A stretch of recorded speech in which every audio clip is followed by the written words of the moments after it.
पंजाब कांग्रेस के अंदरूनी घमासान के बीच आज दिल्ली जाएंगे कैप्टन अमरिंदर सिंह। सोनिया गांधी से कर सकते हैं मुलाकात।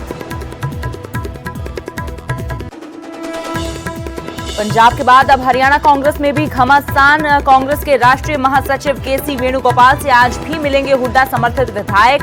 संगठन में बदलाव की कर रहे हैं मांग। सिरसा में सीआईए स्टाफ का सब इंस्पेक्टर रिश्वत लेते गिरफ्तार। विजिलेंस की टीम ने 2 लाख की रिश्वत लेते रंगे हाथ दबोचा। अफीम तस्करी के मामले में मांग रहा था रिश्वत। हिमाचल के 10वीं बोर्ड के नतीजे घोषित। 99.7% रहा परीक्षा का परिणाम। हिंदी न्यूज 18.com पर देख सकते हैं रिजल्ट।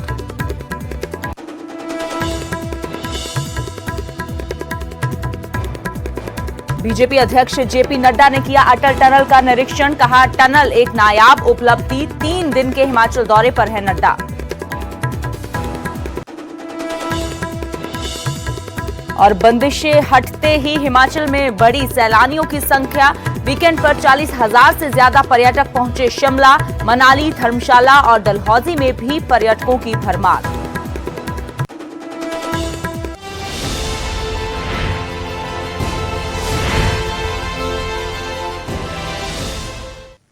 नमस्कार, न्यूज 18 पंजाब हरियाणा हिमाचल देख रहे हैं आप और मैं हूं आपके साथ अमृत वर्दी। बुलेटिन की शुरुआत करते हैं पंजाब कांग्रेस में घमासान के साथ।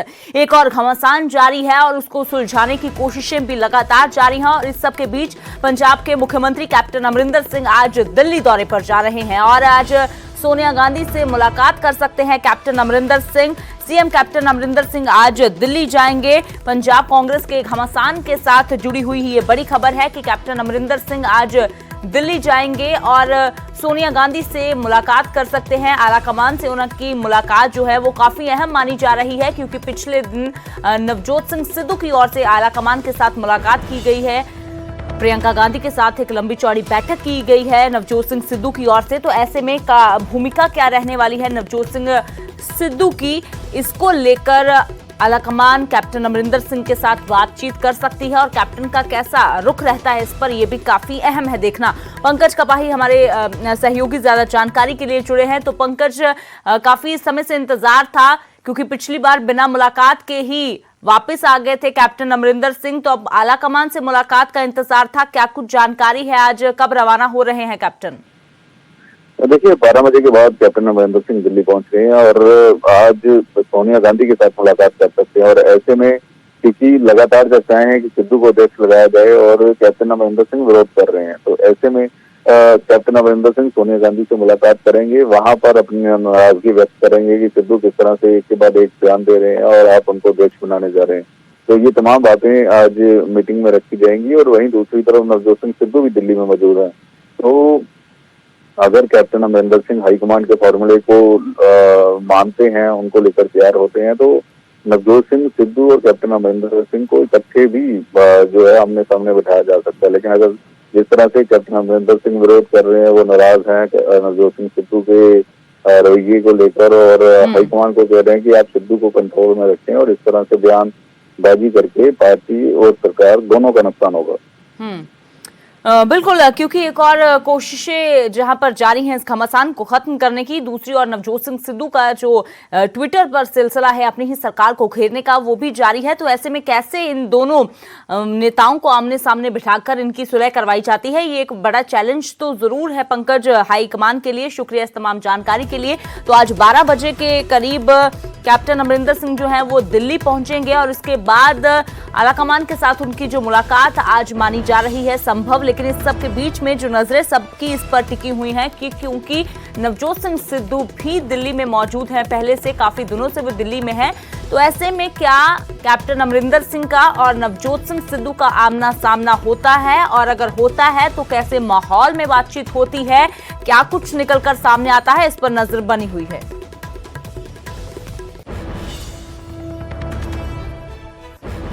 तो पंजाब कांग्रेस का घमासान जारी है, लेकिन सबके बीच में हरियाणा कांग्रेस में भी घमासान तेज हो गया है। आज फिर से दिल्ली में बैठकों का दौर जारी रहेगा। आज भी हुड्डा समर्थित विधायक मुलाकात कर सकते हैं कांग्रेस महासचिव केसी वेणुगोपाल से। जी हां, उनकी मुलाकात हो सकती है।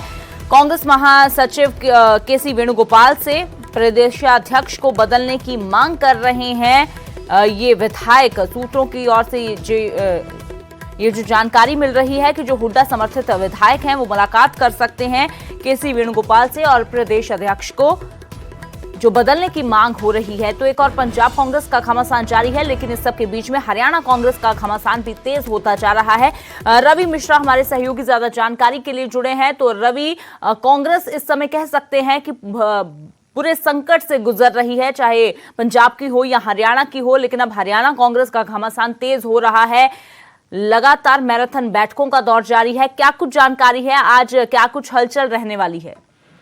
जी बिल्कुल, मैं बता देना चाहूंगा आपको कि बीते पिछले कुछ दिनों से जो हरियाणा कांग्रेस का एक विवाद निकल सामने आया है।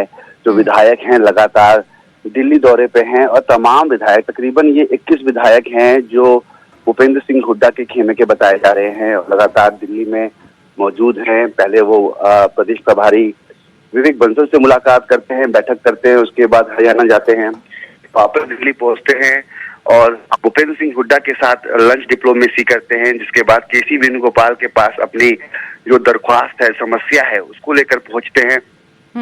तो कहीं ना कहीं जो हरियाणा कांग्रेस में विवाद है, आने वाले समय में पंचायत चुनाव है, निकाय चुनाव है, महापंचायत चुनाव है, तो कहीं ना कहीं उसकी तैयारी को लेकर भी एक संशय बना हुआ है। जिला अध्यक्षों की नियुक्ति में जो विधायक हैं उनका भी परामर्श लिया जाए, ऐसा सवाल उठाया। जो तमाम विधायक हैं ऐसे जिनकी बात करें तो कुलदीप वत्स है, उन्होंने साफ तौर पे खुलकर मीडिया के सामने कहा कि दाल में कुछ काला है, समस्याओं का समाधान करना होगा, संवाद के जरिए ही समस्या सुलझ सकते हैं, इसलिए आलाकमान के साथ बैठक करने पहुंचे हैं। तो कल फिलहाल 5 लोगों ने मुलाकात की थी और आज जैसे सूत्रों की मिली जानकारी के मुताबिक खबर आ रही है कि कुछ दल और भी केसी वेणुगोपाल के पास पहुंच सकते हैं, अपनी समस्याओं को लेकर उनके समक्ष एक बैठक हो सकती है। जी बिल्कुल रवि, तो फिलहाल यही देखना होगा कि इन बैठकों के दौर के बीच में निकलकर क्या सामने आता है। शुक्रिया इस तमाम जानकारी के लिए। तो आज फिर से दिल्ली में बैठकों का दौर जारी रहेगा। हरियाणा कांग्रेस के घमासान को खत्म करने के लिए जो लगातार बढ़ता जा रहा है, आज भी कांग्रेस महासचिव केसी वेणुगोपाल से कई विधायक मुलाकात कर सकते हैं जो प्रदेशाध्यक्ष को बदलने की मांग कर रहे हैं।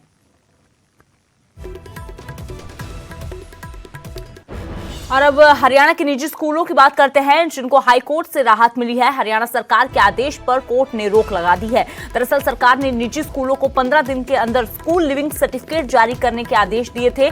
अगर 15 दिन में निजी स्कूल ऐसा नहीं करते तो बच्चों को बिना एसएलसी के सरकारी स्कूलों में दाखिला मिल जाएगा। इस आदेश को निजी स्कूलों ने हाईकोर्ट में चुनौती दी थी और इसी पर निजी स्कूलों को हाईकोर्ट की ओर से बड़ी राहत मिली है, क्योंकि हरियाणा सरकार ने इन आदेशों पर रोक लगा दी है जिसमें कहा गया था कि निजी स्कूलों को 15 दिन के अंदर स्कूल लिविंग सर्टिफिकेट जारी करना होगा। नहीं तो 15 दिन में अगर ऐसा नहीं होता तो बच्चों को बिना एसएलसी के सरकारी स्कूलों में दाखिला मिल जाएगा।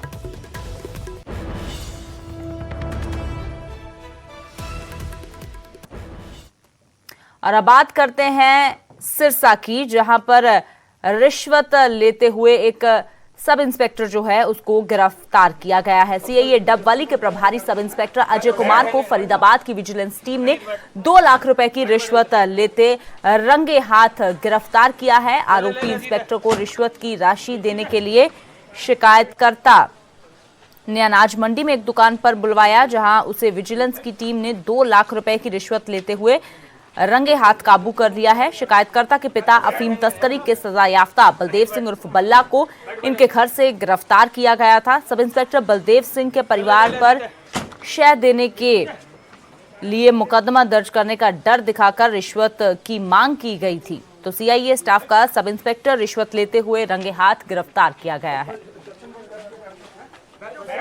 पिछले साल मेरे पिताजी अंदर थे, वो एनडीपी सेक्टर में सजा काट रहे थे, वो छुट्टी आए थे पिछले साल 42 दिन की।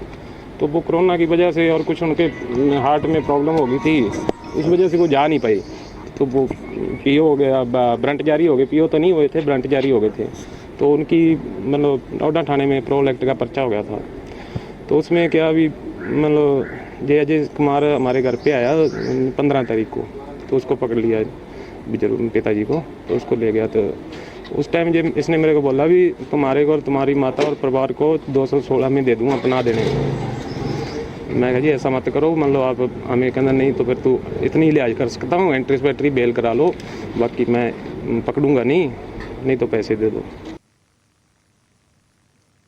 और अब बात करते हैं बटाला की, जहां एक ही परिवार के 4 लोगों की हत्या के मामले में बड़ा खुलासा हुआ है।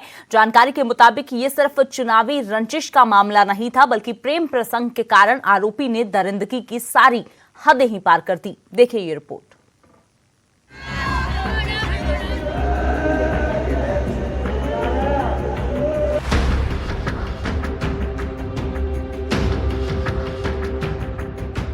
बटाला में 4 मौतों के पीछे चुनावी रंजिश और टीपू को लेकर विवाद बताया जा रहा है, लेकिन इस हत्याकांड में प्रेम प्रसंग का एंगल भी सामने आ रहा है। आरोपी सुखविंदर सिंह सोनी को जब पता लगा कि उसकी बेटी का गांव के ही जर्मनजीत सिंह के साथ प्रेम संबंध है तो वो नाराज हो गया। इसके बाद आरोपी रविवार की सुबह जर्मनजीत सिंह के परिवार के खेतों पर पहुंचा, जहां युवक अपने पिता के साथ मौजूद था। आरोपी ने वहां मौजूद परिवार के लोगों पर ताबड़तोड़ गोलियां बरसा दी, जिसमें 4 लोगों की जान चली गई और 2 अन्य जिंदगी के लिए मौत से जंग लड़ रहे हैं।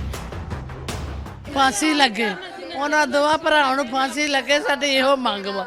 ਇਹੋ ਇਹ ਵੀ ਗੱਲ ਕਹੀ ਜਾ ਰਹੀ ਕਿ ਕੁਝ ਲੋਕਾਂ ਨੂੰ ਗ੍ਰਿਫਤਾਰ ਕੀਤਾ ਗਿਆ, ਉਹ ਕੌਣ ਨੇ? ਮੰਗ ਉਹਨਾਂ ਨੇ ਉਹਨਾਂ ਨੂੰ ਅੰਦਰ ਵਾੜਿਆ ਸੀ, ਸਾਡੇ ਦੁਸ਼ਮਣਾਂ ਨੂੰ ਅੰਦਰ ਵਾੜਿਆ ਸੀ, ਤਾਂ ਕਰਕੇ ਜਾ ਕੇ ਤਾਂ ਉਹਨਾਂ ਦੇ ਉੱਤੇ ਕਾਰਵਾਈ ਹੋਣੀ ਚਾਹੀਦੀ ਆ। ਉਹ ਲਗਾ ਕੇ ਰੱਖਿਆ ਉਹਨਾਂ ਨੇ ਜਦੋਂ ਇੱਥੋਂ ਕਤਲ ਕਰਕੇ ਗਏ ਆ। ਉਹ फांसी लगे, ਉਹਨਾਂ ਨੂੰ फांसी लगे। ਜਿਸ ਤਰ੍ਹਾਂ ਸਾਡੇ 4 ਮੁੱਕ ਗਏ, ਉਹਨਾਂ ਦੇ 2 ਮੁੱਕ ਜਾਣ, ਸਾਡਾ ਹਿਸਾਬ ਬਰਾਬਰ। ਉਹਨਾਂ ਦੇ 2 ਜਿਸ ਮੁੱਕ। ਤਰ੍ਹਾਂ ਇਹ ਪਰਿਵਾਰ ਤੁਸੀਂ ਦੇਖ ਰਹੇ ਹੋ ਕਿ ਦੁੱਖ ਦਾ ਮਾਹੌਲ ਹੈ। 4 ਜੀ ਇੱਕ ਪਰਿਵਾਰ ਦੇ ਜਿਹੜੇ ਨੇ ਉਹ ਇਸ ਜਿਹੜਾ ਗੋਲੀ ਕਾਂਡ ਕੱਲ ਇਸ ਪਿੰਡ ਦੇ ਵਿੱਚ ਵਾਪਰਿਆ ਉਸ ਦੇ ਵਿੱਚ ਉਹਨਾਂ ਦੀ ਮੌਤ ਹੋਈ, ਤਾਂ ਸਿੱਧੇ ਤੌਰ ਤੇ ਪਰਿਵਾਰ ਦੀ ਮੰਗ ਹੈ ਕਿ ਉਹਨਾਂ ਦੇ ਖਿਲਾਫ ਸਖਤ ਕਾਰਵਾਈ ਕੀਤੀ ਜਾਵੇ। हालांकि प्रेम प्रसंग के मामले पर परिवार या ग्रामीण ज्यादा कुछ बोलने से बच रहे हैं। ਤੇ ਪੈਲੀ ਦਾ ਨਹੀਂ ਇਹਨਾਂ ਦਾ ਕੋਈ ਵੀ ਪੈਲੀ ਪੂਰੀ ਦਾ ਝਗੜਾ, ਇਹ ਇਹਨਾਂ ਦਾ ਲੜਕੀ ਦੇ ਸੰਬੰਧ ਵਿੱਚ ਕੁਛ ਸੀ ਇਹਨਾਂ ਦੀ, ਉਹ ਅਜੇ ਜਾਣਕਾਰੀ ਸਾਡੇ ਤੱਕ ਨਹੀਂ ਪਹੁੰਚੀ। उधर जब एसएचओ से इस बारे में सवाल किया तो उन्होंने ये माना कि ऐसी जानकारी मिली है और इस बारे में जांच की जा रही है। जो जानकारी मिलती थी भी डीपू ਨੂੰ ਲੈ ਕੇ और लड़की ਦੇ प्रेम संबंध ਨੂੰ ਲੈ ਕੇ ਤਫਤੀਸ਼ ਜਾਰੀ ਹੈ ਜੀ। ਡਿਪੂ ਵਾਲੀ ਗੱਲ ਤੇ ਆ ਰਹੀ ਹੈ ਨੋਟਿਸ ਵਿੱਚ, ਬਾਕੀ ਅਜੇ ਕੋਈ ਗੱਲ ਨੋਟਿਸ ਨਹੀਂ ਆਈ, ਜੇ ਕੋਈ ਆਈ ਤਾਂ ਉਹ ਵੀ ਕਾਰਵਾਈ ਕੀਤੀ ਜਾਏ। डीएसपी ने कहा कि घटना की पड़ताल के लिए टीम गठित कर दी गई है, साथ ही आरोपी की गिरफ्तारी के लिए दबिश डाली जा रही है। पीड़ित परिवार को सुरक्षा देने के लिए उनके घर के बाहर फोर्स लगा दी गई है। साडी इन्वेस्टिगेशन चल रही है जी। असी ਇਹਨਾਂ ਦੇ ਵਿੱਚੋਂ 3 ਬੰਦਿਆਂ ਦੇ ਕਤਲ ਦਾ ਪਰਚਾ ਦਰਜ ਹੈ, 2 ਅਸੀਂ ਰਾਉਂਡ ਅਪ ਕਰ ਲਿਆ। ਇੱਕ ਦੇ ਫੜਨ ਦੇ ਲਈ ਸਾਡੀਆਂ ਵੱਖ-ਵੱਖ ਪੁਲਿਸ ਪਾਰਟੀਆਂ ਵੱਖ-ਵੱਖ ਦਿਸ਼ਾਵਾਂ ਵਿੱਚ ਗਈਆਂ ਹੋਈਆਂ ਨੇ। ਸਾਡੀ ਜਿਹੜੀ ਇਨਵੈਸਟੀਗੇਸ਼ਨ ਵੀ ਚੱਲ ਰਹੀ ਆ, ਅਸੀਂ ਤਤਪਰ ਕੋਸ਼ਿਸ਼ ਕਰ ਰਹੇ ਹਾਂ ਕਿ ਉਹ ਵੀ ਬੰਦਾ ਜਲਦੀ ਤੋਂ ਜਲਦੀ ਗ੍ਰਿਫਤਾਰ ਕੀਤਾ ਜਾਵੇ। ਸ਼ੁਰੂਆਤੀ ਜਾਂਚ ਤੇ ਇਹ ਗੱਲ ਸਾਹਮਣੇ ਆਈ ਵੀ ਕਾਰਨ ਕੀ ਸੀ, ਕਿਉਂ ਇਹ ਕਤਲ ਕੀਤਾ? ਕਾਰਨ ਦੇਖੋ, ਜਿਹੜੀ ਇਹਨਾਂ ਨੇ ਸਟੇਟਮੈਂਟ ਲਿਖਵਾਈ ਆ ਉਹ ਤਾਂ ਲਿਖਾਈ ਆ ਕਿ ਸਾਡਾ ਕੋਈ ਡੀਪੂ ਦਾ ਝਗੜਾ ਸੀ, ਲੇਕਿਨ ਸਾਡੀ ਉਹਦੇ ਜਿਹੜੀ ਇੱਕ ਹੋਰ ਐਲੀਗੇਸ਼ਨ ਆ ਰਿਹਾ ਉਹਦੇ ਬਾਰੇ ਵੀ ਸਾਡੀ ਹਾਲੇ ਇਨਵੈਸਟੀਗੇਸ਼ਨ ਚੱਲ ਰਹੀ ਹੈ। ਕਿਸ ਤਰੀਕੇ ਦਾ ਐਲੀਗੇਸ਼ਨ? ਦੇਖੋ, ਕੋਈ ਲੜਕੀ ਦੇ ਮਾਮਲੇ ਬਾਰੇ ਕੋਈ ਚੱਲ ਰਹੀ ਸੀ, ਲੇਕਿਨ ਉਹ ਸਾਡੀ ਇਨਵੈਸਟੀਗੇਸ਼ਨ ਦੇ ਸੰਬੰਧ ਵਿੱਚ ਚੱਲ ਰਹੀ ਹੈ ਹਾਲੇ। पुलिस हर पहलू से मामले की जांच कर रही है। इतने बड़े हत्याकांड के बाद से गांव में मातम पसरा हुआ है, तो वहीं लोगों में गुस्सा भी है। आरोपी सुखविंदर सिंह गांव का मौजूदा पंचायत मेंबर भी है। अब ये जांच के बाद ही साफ हो पाएगा कि इस हत्याकांड की असल वजह क्या रही। Bureau report, news 18। और अब बात करते हैं हिमाचल बोर्ड की, जिसने 10वीं कक्षा के नतीजे घोषित कर दिए हैं। हाईकोर्ट की ओर से परिणाम घोषित किए जाने की हरी झंडी मिलने के बाद यह फैसला लिया गया है। इस बार का वार्षिक परिणाम करीब 100% रहा है। 1,31,902 छात्रों को रोल नंबर आवंटित हुए थे। इसमें से 1,16,973 छात्र नियमित थे, जबकि एसओएस के तहत 14,929 छात्र अपीयर हुए थे। 7 मापदंडों के तहत रिजल्ट घोषित किया गया है। पिछली बार परीक्षा परिणाम की अगर बात की जाए तो 18 11% था। बता दें कि 10वीं का रिजल्ट पहले सोमवार की सुबह ही जारी होना था, लेकिन नतीजे स्थगित कर दिए गए थे। कहा गया था कि हिमाचल हाईकोर्ट में मामला विचाराधीन है, इसलिए नतीजे घोषित नहीं होंगे। इससे पहले कहा गया था कि जब तक हाईकोर्ट के दिशा निर्देश नहीं आ जाते तब तक परिणाम घोषित नहीं किए जाएंगे। लेकिन अब हिमाचल बोर्ड ने 10वीं के नतीजे जो हैं वो घोषित कर दिए हैं। तो जो वार्षिक परिणाम है वो 99.7% रहा है, यानी करीब करीब 100% इस बार का जो नतीजा रहा है। 1,31,902 छात्रों को रोल नंबर आवंटित हुए थे, जिसमें से 1,16,973 छात्र नियमित थे।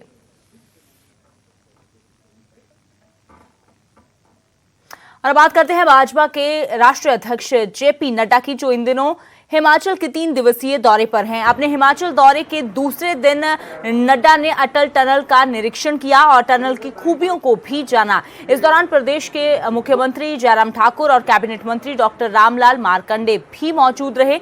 जेपी नड्डा ने पत्रकारों से बातचीत में कहा कि अटल टनल हमारे इंजीनियर्स और बीआरओ की एक नायाब उपलब्धि है। ये टनल भारत की सीमा की रक्षा के लिए एक मजबूत कड़ी का काम करेगी। तो जेपी नड्डा 3 दिवसीय हिमाचल दौरे पर हैं और उनकी ओर से कल अटल टनल का निरीक्षण किया गया और इसको एक नायाब उपलब्धि भी बताया गया। ये सच में हमारे इंजीनियर्स की, बॉर्डर रोड ऑर्गेनाइजेशन का, डिफेंस मिनिस्ट्री का एक बहुत ही नायाब, जिसे अचीवमेंट कहा जा सकता है, जो 9.9 किलोमीटर की लंबी, इतनी हाइट पर सबसे लंबी टनल बनी है। इस अचीवमेंट को देखने का मुझे आज सौभाग्य मिलेगा। हम सब जानते हैं कि हमारे भारत रत्न श्री अटल बिहारी वाजपेयी जी, जिनकी का ये सपना था कि एक टनल इस तरीके से बने। और हिमाचल में 2 विधानसभा और 1 लोकसभा सीट के उपचुनावों को लेकर बीजेपी ने रणनीति शुरू कर दी है। मंडी संसदीय क्षेत्र में राष्ट्रीय अध्यक्ष जेपी नड्डा ने प्रदेश, जिला और मंडल के पदाधिकारियों में नई ऊर्जा का संचार किया। पदाधिकारियों के साथ बैठक में कई संगठनात्मक विषयों पर चर्चा की गई। पदाधिकारियों को लीडरशिप का गुरु मंत्र भी दिया गया। इस दौरान उन्होंने पदाधिकारियों को कहा कि मैं कहां खड़ा हूं, मुझे कहां जाना है, मुझे कैसे जाना है, इसको लेकर खुद का आंकलन करना चाहिए। तो हिमाचल में 2 विधानसभा और 1 लोकसभा सीट के उपचुनावों को लेकर बीजेपी ने तैयारी शुरू कर दी है और खुद जो बीजेपी के राष्ट्रीय अध्यक्ष जेपी नड्डा है वो नई ऊर्जा, नया जोश भरने में लगे हुए हैं। मंडी लोकसभा के कार्यकर्ताओं के साथ मुलाकात रही और संगठन के मूल विषयों के बारे में चर्चा हुई और एक विश्लेषण हुआ कि किस तरीके से पार्टी यहाँ काम कर रही है और क्या क्या उसमें और तीव्र गति लाने के लिए आवश्यक है। उस पर पवन राणा जी ने विषय लिया था। फिर जयराम जी का मार्गदर्शन मिला और हमारे प्रदेश अध्यक्ष जी का मार्गदर्शन मिला। मैंने समापन भाषण में पार्टी की दृष्टि से जो काम हुए हैं जयराम जी की सरकार में, वो और उसके साथ साथ जो प्रधानमंत्री जी के नेतृत्व में काम चल रहे हैं उसके बारे में डिटेल हमेशा ही तैयार रहती है। भाजपा कब तैयार नहीं रहती। और अब खबर बिलासपुर से, जहां गोविंद सागर झील में नाव पलटने के बाद से लापता प्रदीप गोताखोरों के लिए पहेली बना हुआ है। लापता प्रदीप के परिजनों का रो रो कर बुरा हाल है। प्रदीप की तलाश में गोताखोरों की टीम और एनडीआरएफ के संयुक्त टीम का रेस्क्यू ऑपरेशन अभियान लगातार जारी है, लेकिन हादसे के 5 दिन बीत जाने के बाद भी प्रदीप का अब तक कोई सुराग नहीं लगा है। तो 5 दिन बाद भी प्रदीप नहीं मिल रहा है, जो गोताखोरों के लिए एक चैलेंज भी है और एक पहेली भी बना हुआ है। तो लापता प्रदीप के परिजन जो रो रो कर उसका इंतजार कर रहे हैं, लेकिन प्रदीप की तलाश में गोताखोरों और एनडीआरएफ की संयुक्त टीम का रेस्क्यू ऑपरेशन लगातार जारी है, लेकिन अभी तक उन्हें सफलता हासिल नहीं हो पाई है।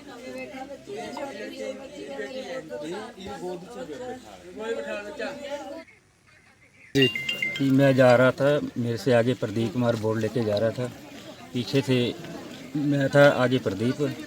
इधर से बारिश और अंधेरा आगे छाया बिल्कुल, जोरदार तूफान आने के कारण हमें आगे कुछ नहीं दिखाई दे रहा था, ना पीछे, और बहुत जोर तूफान से हम अपना बोट किनारे पे लगा लिया। और प्रदीप का हमें कोई आता पता नहीं चला, ना उसकी बोट हमारे को नज़र आ रही थी। तो वो बोटिंग करवा के आ रहा था, तो अचानक वो डूब गया। तो प्रशासन से हमारी यही गुजारिश है, हमारी मदद करे, और जो भी प्रशासन ने अपनी रेस्क्यू टीम भेजी है उनके पास इतनी हाई टेक्नोलॉजी नहीं है, हमें और हाई टेक्नोलॉजी वाली टीम प्रोवाइड करवाई जाए, मेरा यही प्रशासन से अनुरोध है। भाखड़ा डैम में एक युवक के डूब जाने से, जो कि खुलमी गांव से संबंध रखता था, उसके उपरांत जो है वहाँ पे पिछले 4 दिनों से सर्च एंड रेस्क्यू ऑपरेशन चला हुआ है, और इसमें एनडीआरएफ के अतिरिक्त बीबीएमबी और हमारे होमगार्ड की टीम्स जो है पिछले 4 दिनों से कंटिन्यूसली काम कर रही है।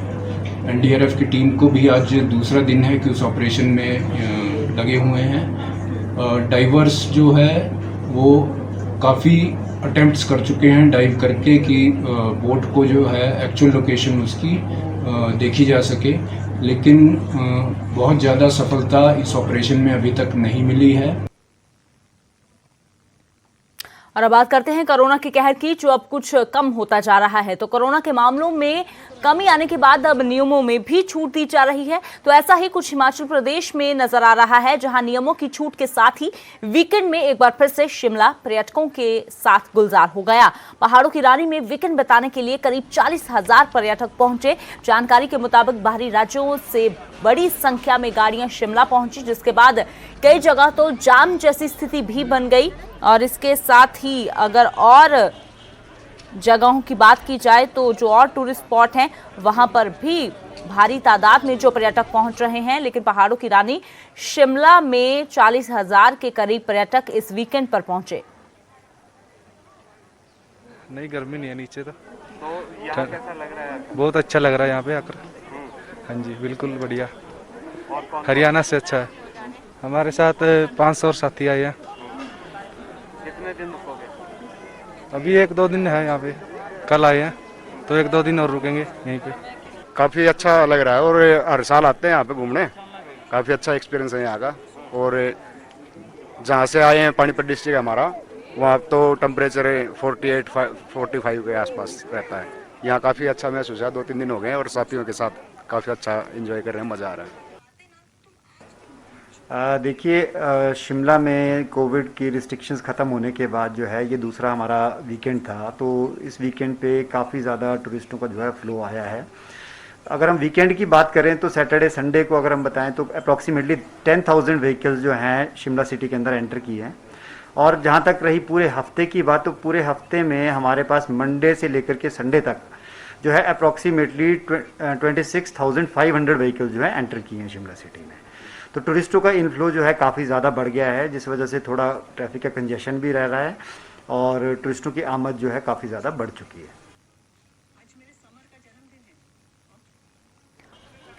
तो लगातार अब जैसे ही बंदिशें हटने लगी हैं, पाबंदियां हटी हैं, तो प्रदेश हिमाचल में पर्यटन स्थल सैलानियों से गुलजार हो गए हैं।